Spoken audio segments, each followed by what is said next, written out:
Hello everyone, and welcome to this Delph Stack tutorial video. Today, we will learn how to put parental controls on your iPhone.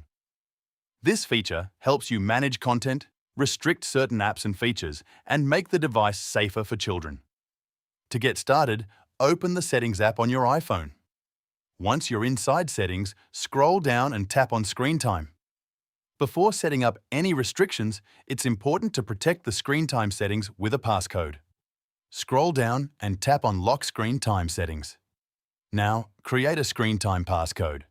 Make sure it's something secure that your child won't be able to guess.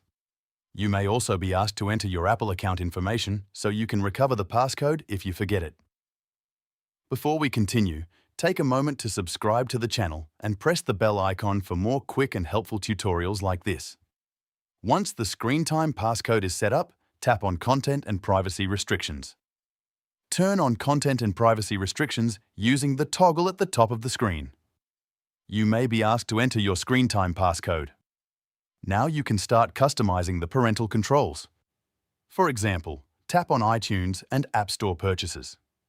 Here, you can prevent apps from being installed, deleted, or making in-app purchases without permission.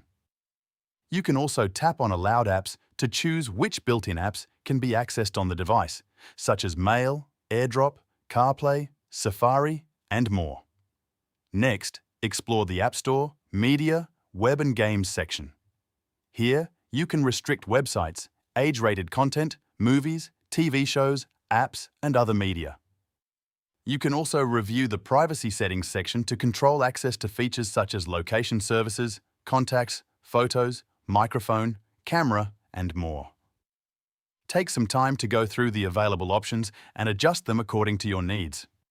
Once configured, the restrictions will remain in place unless someone enters the screen time passcode. That's it. You have successfully learned how to put parental controls on your iPhone.